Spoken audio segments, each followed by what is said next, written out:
Daniel chapter 2, verse 31 to 44. Inig-abot na sa kingdom ni Jesus Christ. Inig-abot na sa kingdom of God. Ang ingarian sa Diyos. Kining tanang ingarian karon ni mayong ka nga. Ligong kayo ng mga ingarian. Ulpugon ni siya. Malupig ni siya. Why makadaog ani? Kaning ingarian sa Ginoo. O na nga kinahanglan doon na tayo part ani nga ingarian. Daniel 2, 31 to 44. Basa? Ikaw o hari nakakita o nagasud-ong sa usa ka dakong larawan. Kining larawan nga dako uyamot o kansang kasilaw maayo kaayo. Nitindog sa imong atubangan ang dagway ni ana makalilisang. Mahitungod ni ini nga larawan ang iyang ulo bulawan nga lunsay. Ang iyang dughan o ang iyang mga bukton sa labi. Ang iyang tiyan o ang iyang mga paa tumbaga. Ang iyang mga biliis puthaw. Ang iyang mga tiil may bahin nga puthaw o may bahin nga yutang pulunon. Nakita mo hangtod nga ang usa ka bato gisapsap nga walay mga kamot nga minglakdo sa larawan sa iyang mga tiil nga puthaw o sa yuta nga kulunon o nakadugmo kanila. Amen. Di lang mga igsuon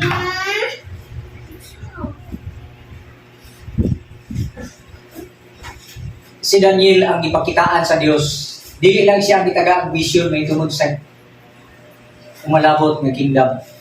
Kundi ang gitagaan usab og vision sa umalabot nga kingdom apil ang hari sa Babylonia nga si King Nabucodonosor.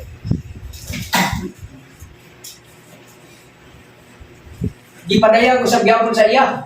Doon na gyapon yung vision ipakita sa iya may tungod sa umalabot. Nga adunay mga tao. Adunay mga gingarian nga mobarog ani kalibutan na unya kadto si Nabucodonosor apil to siya. Siya kadto ang una nga gindap nga gisgutan diya. Mga kaigsunan.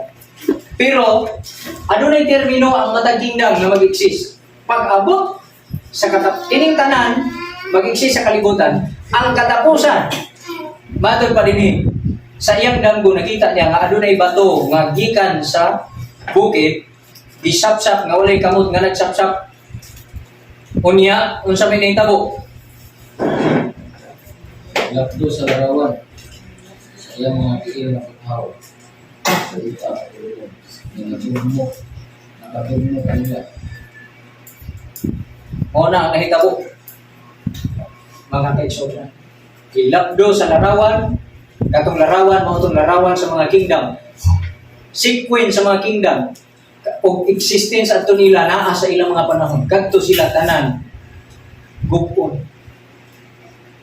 Sa kining mga gira, padulong ni dito. Ang mubarog ani last nga kingdom, ang kingdom ni Jesus Christ. O ang kingdom na atong gi-expect na atong sundan.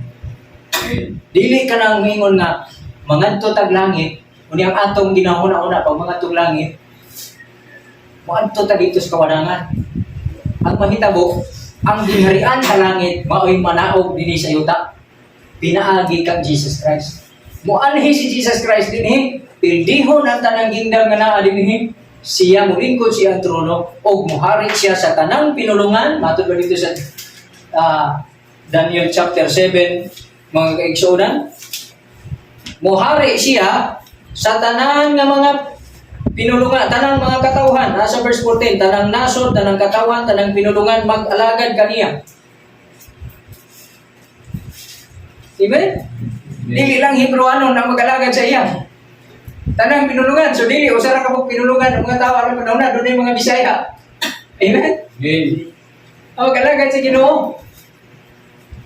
Diba? Dili kinahanglan nga mag Hebrewanong ta. Kaya Ginoo makasabot niya po sa Binisaya ta. Amen. O maghari siya, tanang pinulungan man din dire. Lagi Bisaya na panahon. Nya kanito kung apil ikaw, apil ako sa mga Bisaya na mag-alagad sa Ginoo. Amen. Isip siya ang atong hari. Daghan mga excited ato pagka-presidente ni Duterte, daghan gusto gid nga may alaga ni Duterte. Mag-serve sa iyang presidency kasi Duterte may presidente, sila sa ang mga mulupyo sa kingdom ni Duterte. Yeah. Excited kayo nga mo experience o governance ni Duterte. Di ba? Nakatilaw yun, ang mga tao nakatisting yun, kung si governance ni Duterte. Pero ang atong gi-expectahan si Jesus. Ang gingharian sa Dios, ang kingdom of God. Mao ni ato pagkanawaton. So mo nang importante nga mapasaylo ang ato mga sala karon, mag-prepare ta sa atong kaugalingon, magdagag ta sa iya kay pag-abot sa iyang kingdom. Dili naman magamit mga kaigsunan nga Ginoo, abogado ko dili na imo magamit. Ang imong mga relasyon sa iyang kinahanglan. Amen. Dili man ka makaingon nga Ginoo na ako gagawad tabi di ba nga pasugod na ko ni Marinang na bilang yung kinahanglan. Dili na ko ito. Atong relasyon sa Ginoo. Ako lang basahon ang verse 44 matud pa din na og sa mga adlaw ni anang mga haria. Kaning mga hari, kining mga kingdom nga gipanghisgutan sa panan-aw ni Daniel og sa katukang Nabucodonosor matud pa niya. Og sa mga adlaw ni anang mga haria, ang Dios sa langit magatukod usa ka gingharian nga dili kayo mabungkag o malumpag. Ni ang gahom ni ana mahibilin sa laing nga katawhan. Di na ilisan ang hari apan kini nagadugmok ug magaot-ot niining tanan nga mga gingharian o kini mulungtad sa walay katapusan. Ang kingdom nga ato pagasudlan, ang kingdom ni Jesus Christ mao ni ang quality. Ang quality siyang kingdom. Matod pa. Usa ka gingharian tukuron sa Dios, gingharian nga dili malumpag kano sa mga adlaw ni ining maong mga hari nga nakita ni Nabucodonosor o ining nakita ni Daniel sa iyang damo. Usa sa atong pagkinabuhi karon, ang atong gibulat ang pabalik sa Ginoo. Ano man, kung mubalik siya, ang atong gilauman nga kingdom moabot na. Di ba may kingdom o may hari? Di ba? Pero pag-abot sa hari, cluster na yung kingdom. Di ba? Pag-abot sa hari, natural, pahimutan na niya iyang kingdom.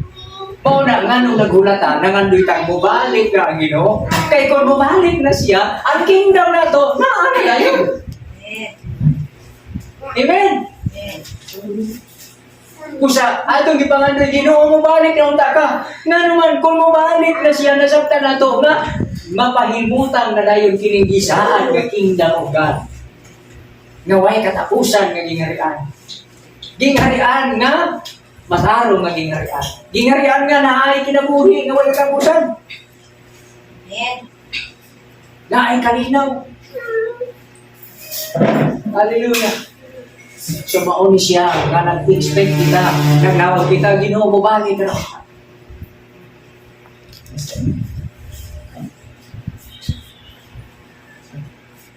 Sa'yo mong kagaluoy sa tao na apilahan ano.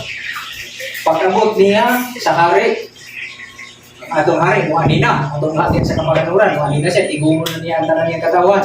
Katong mga nangamatay, banhaw, ang mga buhi, dili na mamatay, kung dili makabaton sa lawas, nga dili na madunod, huwag kapatayo.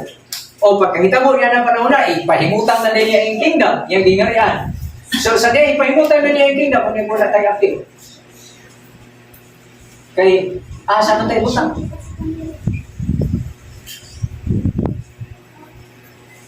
Batod pa niya, sa Revelation chapter 20, ibutang dito sa kalautan, kalayo. Linaw nga kalayo. Ang kapadulgan, may iso. Pero dili pa na dayon, 1,000 years ha. Mga humansa ang 1,000 years, ay patong kalayo. Linaw nga kalayo. Sa 1 Corinthians 15:24 to 26, diingon din na kinahanglan magkaharing si Kristo. Hangtod nga ang tanan niyang mga kaaway mabutang sa ilalim sa iyo. So kinahanglan nga maghari si Kristo. Hangtod nga iyang mga kaaway mabutang sa ilalim sa imong tingin. Mao nang 1,000 years nga kingdom ni Jesus Christ. Maghari siya 1,000 years ang iyang mga kaaway naa sa ilalim sa iyong nabi. Matod pa dito sa Daniel chapter 2. Madugmok ang tanang gingarian. Di na sila mahimong superpower. Walay superpower anong panahon na gawa sa kingdom ni Jesus Christ. Yes. Walay kamahanan anong panahon na gawa sa kingdom ni Jesus Christ. Hallelujah.